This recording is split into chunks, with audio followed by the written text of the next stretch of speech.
Назад во студиото, како што најавив денеска, повеќе ќе се задржиме на надворешната политика и на меѓународните состојби. Во оваа тема ќе разговарам со Иван Стефановски од Евротинг, токму за тоа како ќе се одрази проблемот со Бугарија на нашиот евроинтегративен пат. Добро утро.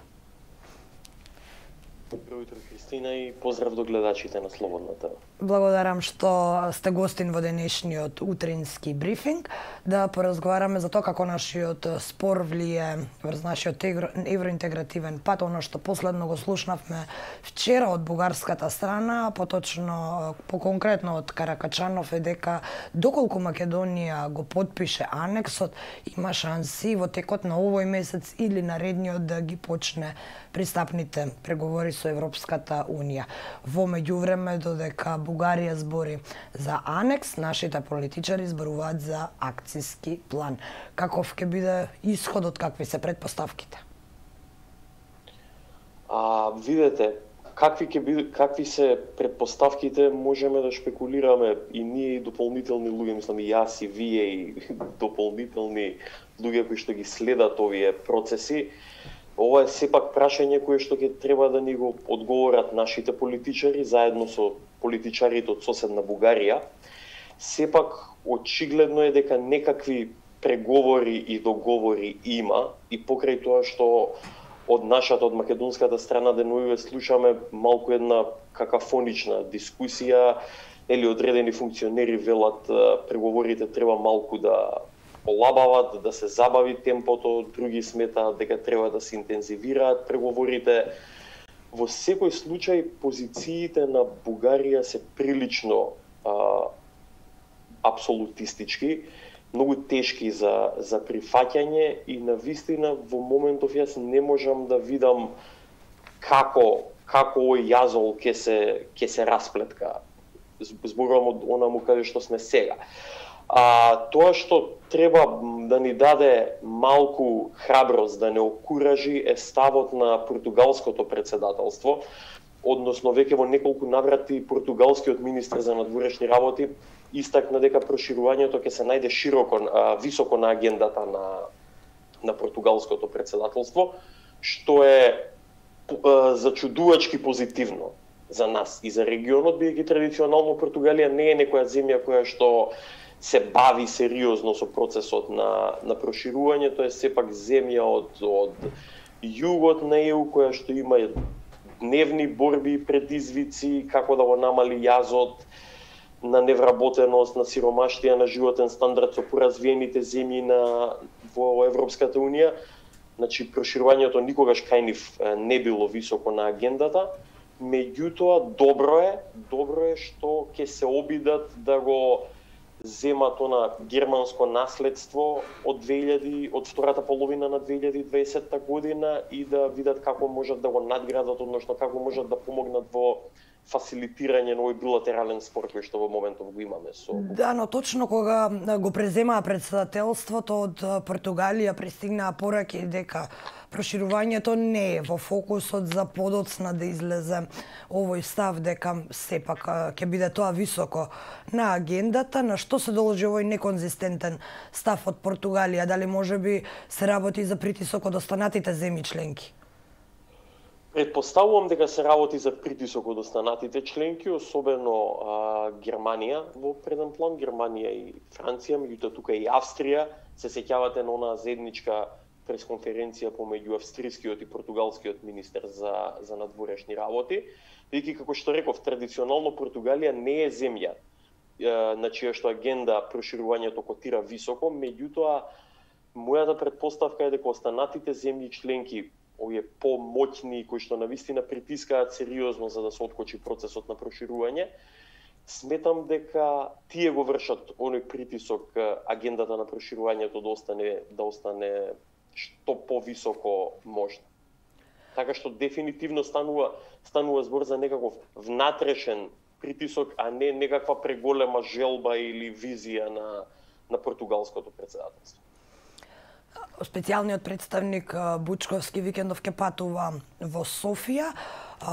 Какви се претпоставките, дали очекувате, бидејќи нели се уште немаме одговор за оној нон-пейпер кој им го доставивме и нели споменавме додека нашите велат дека се работи за акцијски план, бугарската страна тврди дека се работи за нов анекс на договорот во 12 точки и вие исто така споменавте задираат длабоко во некои наши идентитетски прашања и се помалку и апсолутистички. Очекувате ли специјалниот представник да одигра улогата за која што е поставен во овој процес, поточно малку да ја олабави, да ја омекне бугарската страна? Јас ќе бидам целосно искрен со вас. Јас позицијата на специјалниот представник до ден денес не ја разбирам и не можам да ја сместам во овој органограм на дворешно политички овластувања согласно македонскиот устав и нашите институции. Значи, ние имаме претседател на државата, имаме премиер, имаме министер за надворешни работи, испраќаме амбасадори и останати представници, нели? Ова е случајот на останати представници. Меѓутоа, јас не можам до крај да разберам неговата позиција, неговите овластувања, зашто тој смее да преговара, до каде, особено во еден ваков сериозен спор, бидејќи по билатералниот спор со Грција, нели, оној дводеценијски проблем кој што конечно го решивме пред нешто повеќе од 2 години, 2,5 години. Ова е сега најголемиот предизвик со кој што се соочува македонската надворешна политика. Така што искрено очекувам малку поголем ангажман од оние формални представници кои што имаат навистина сериозни овластувања согласно нашите внатрешни правни акти. Што Бучковски ќе прави во Софија, со кого ќе разговара и зашто, навистина не знам. Тоа е прашање кое што треба нему да му го упатите. Претпоставувам дека тој ќе реферира, ќе има некаков бриф со медиумите кога ќе се врати. Меѓутоа, велам, јас очекувам и се надевам дека во скора иднина ќе видиме поголем ангажман од председателот, премиерот и министерот за надворешни работи, бидејќи тоа се тројцата стожерни позиции, личности. Тоа се тие 3 функции кои што треба да одиграат тука клучната улога. Во секој случај, како што во моментов е поставена бугарската позиција, јас не гледам каков е тој компромис кој што нас ќе не приближи до почетокот на преговорите. Дефинитивно, ние треба, нашата дипломатија треба да работи многу повеќе со земјите членки и со Брисел. Знаете, да, треба да има редовен разговор, редовна комуникација со Софија. Дефинитивно треба да се најдат начини како да се одблокира овој процес. Меѓутоа, во оваа асиметрична позиција, бидејќи Бугарија има место на масата во европските институции, ние немаме. Тоа го прави овој спор асиметричен. Во овој асиметричен спор, главниот притисок треба да дојде од Брисел и од главните градови на земјите членки. Тие треба да убедат Софија колкава штета прави на самата ЕУ, на самиот процес на проширување, но и на целиот регион, особено од аспект на безбедност и стабилност. Така што во тој контекст, она што можев да го забележаме дека негативната, поточно она остра реторика која ја употребува Каракачанов за нашата страна, ја употреби вчера и за Европската Унија.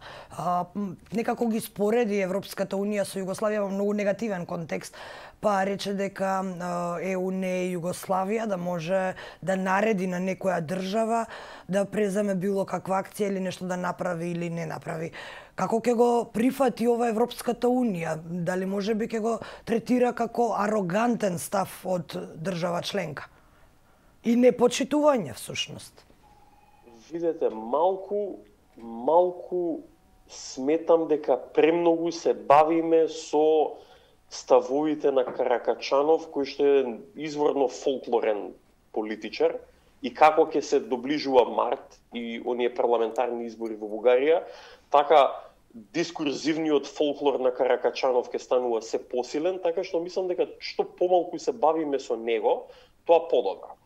согласно неговата историја на политичко делување, неговите ставови, неговата идеолошка позиција, од него друго и не можеме да очекуваме.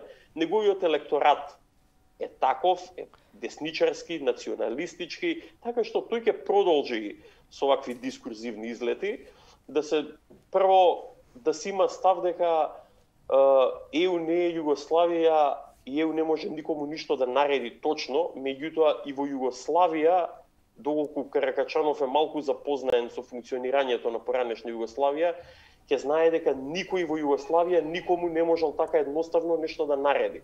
На крајот на краиштата да било така, немало да дојде и до оној крвав распад. Така што Каракачанов треба да се упати малку повеќе на историските читанки. А како ЕУ ќе реагира, ЕУ веќе со месеци го кажува својот став. Прилично јасно и гласно. Дека Бугарија е осамена во овој небулозен спор, дека ја повикува дефинитивно да преземе чекори, се разбира дека не може никој никому ништо да нареди во ЕУ.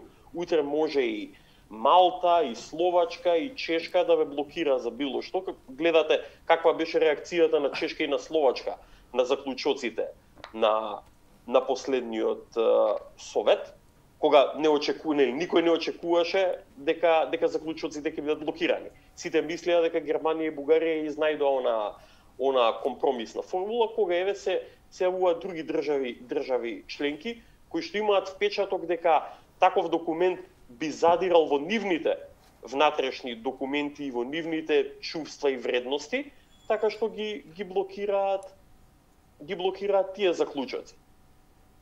Никогаш не можеме докрај да знаеме како ова ќе се одигра, меѓутоа едно нешто мораме да разбереме сите. Никако не можеме да повлечеме формален еквивалент помеѓу Бугарија и да речеме Германија или Франција. Да, на хартија се еднакви. Како што сите ние како човечки суштества сме еднакви, меѓутоа знаеме дека во пракса светот функционира многу поразлично. Така, имате милиардери со акумулирани финансиски средства, моќ, политичка моќ, секаква моќ, и имате милиарди гладни луѓе на планетава Земја. Истото и во Европската Унија. Значи, никој не може, неодговорно е да се повлече суштински еквивалент помеѓу Германија и Бугарија. Едно нешто е јасно.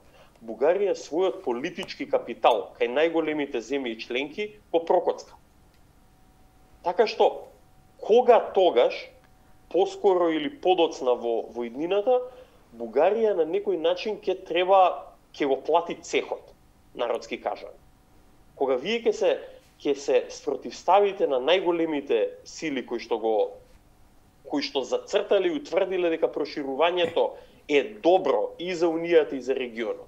И сега вие повлекувате чекор каде што вашите партнери, они останати 26 кои што седат на масата, трпат некакви последици, нека е тоа и чисто губење на образот и на својот политички кредибилитет пред останати трети страни, туку и најверојатно директно им задирате во нивните интереси. Тоа веќе станува проблем. Новинарот кој го вклучив претходно во брифингот, сега веќе живее во Софија, на прашањето како реагира бугарската опозиција на оваа остра реторика од страна на власта, вели дека во Бугарија има национален консензус по ова прашање, дека опозицијата практично и не опонира многу на овие ставови. Каков е заклучокот? Можно ли е да очекуваме промена на оваа политика доколку дојде до промена на власта во Бугарија? За наша жал, мислам дека не можеме да очекуваме голема промена, бидејќи сите оние внатрешни документи кои што поминаа низ бугарскиот парламент ја имаа поддршката и од БСП, која што е најголемата опозицијска партија во Бугарија. Така што со исклучок на некој од помалите партии, како што е турската партија на која што припаѓа Илхан Кючук, кој што нели отворено повикува Бугарија да го редефинира својот став, да се откочат преговорите, дека се прави штета. Јас не гледам никај БСП некаква волја да се направи сериозен исчекор напред. Да видиме, многумина прогнозираат дека во март ќе дојде до смена на власта и дека Борисов нема да биде премиер, јас не сум убеден, не би сакал да шпекулирам воопшто со резултатите од парламентарните избори во Бугарија, меѓутоа и доколку дојде до промена на власта, не верувам дека драматично ќе се смени нивната позиција. Да, предпоставувам дека тука Европската социјалистичка партија, меѓународните социјалисти ќе се обидат да направат еден мост помеѓу, еве да кажеме, идниот лидершип кој што би доаѓал од социјалистите кај Бугарија и помеѓу Заев, и покрај тоа што мислам дека тие имаат прилично коректни односи и сега, меѓутоа дека нешто драматично ќе се промени, не. Она што малку ни оди нам во прилог, тоа е што ќе завршат парламентарните избори, ќе се поделат картите, ќе се види кој ќе направи влада и веќе потребата за понагласен национализам, кој што за жал на Балканов го гледаме секогаш и секаде, ќе се намали. Од страната на побарувачката за национализам, таа страна ќе олабави. Така што тоа е нешто кое што ни оди во прилог. Ќе се отвори повеќе простор за некакви преговори рационални. И сосема за крај викендов од интервју за Државната агенција даде вице-премиерот Никола Димитров, поранешниот министер за надворешни, кој го потпиша Преспанскиот договор, и во неговото последно интервју вели дека не е иста позицијата со Грција и со Бугарија при преговорите, бидејќи спорот со Грција на крајот се реши без да задира во нашите идентитетски прашања, а Бугарија бара нешто многу повеќе од тоа. Во меѓувреме, неговиот колега грчки Кодзијас исто така излезе со став во јавноста за тоа дека Европската унија е предупредена за ставовите, односно за несоодветната постапка на Бугарија. Нашиот довчерашен најголем ривал сега некако се постави како наш најголем пријател во нашиот евроинтегративен пат по толку години стоење во место и по толку години блокада. Дали е Бугарија охрабрена практично од Преспанскиот договор за да бара нешто повеќе? И еве гледаме сега дека додека Грција го почитува договорот, Бугарија го крши договорот за добрососедство. Очекувавте ли дека до вчерашниот ривал ќе ни биде, па еве ќе го наречам, прв пријател на патот кон Европската унија? Видете, Кристина, тоа е една од основите на Преспанскиот договор. Тоа е една од... Но тоа беше и основата на договорот за добрососедство со Бугарија. Па еве не е такаво... Меѓутоа, еве, Грција до некаде го почитува, нели? Има многу обврски од Преспанскиот договор кои што и Грција и Македонија треба да продолжат да ги остваруваат, и тоа би рекол со забрзано темпо, бидејќи тука на вистина се каска. Меѓутоа, Грција се држи до оној основен столб на договорот, а тоа е дека таа ќе го поддржува и ќе го турка напред својот северен сосед кон Европа. И мислам дека тоа Грција до некаде го прави, барем не одмага, а дека дефинитивно Бугарија е инспирирана од Преспа и е инспирирана од фактот дека Македонија е спремна да направи многу отстапки на патот кон Брисел, тоа е дефинитивно појдовна точка на размислување во Софија. Бидејќи инаку видите што драматично се промени во нашите односи од 2017 до денес. Дали ние видовме некоја зголемена антибугарска реторика, дали ние ги менувавме учебниците или интервениравме во други документи каде што ја омаловаживме Бугарија на некој начин, колку што јас сум запознаен, не направивме многу, да речеме, требаше да работиме повеќе на инфраструктурата. Дефинитивно мораме да работиме на Коридор 8. Да, но сега бугарските барања не се однесуваат на инфраструктурата. Апсолутно. Сакам да кажам, инспирацијата за ова неевропско однесување, Софија дефинитивно до некаде ги црпи од Преспанскиот договор и од нашата подготвеност да правиме отстапки, но и од но и за внатрешно политички потреби, односно партиите на власт гледаат да материализираат што повеќе можат во пресрет на парламентарните избори. Тоа се двете основни точки за инспирација, според мене. Така, Иван, ние ќе продолжиме да го следиме овој спор, овој случај. Сите заедно се надеваме дека што поскоро ќе го добиеме датумот за преговори, дека нашите соседи конечно веќе ќе престанат да ни го блокираат патот кон кој што тежиме веќе трета деценија. Благодарам за овој почување. Да се надеваме. Се гледаме повторно во некој од наредните изданија на утренски брифинг. Секако евроинтеграциите ќе останат во фокусот. Благодарам на поканата и поздрав до гледачите се него.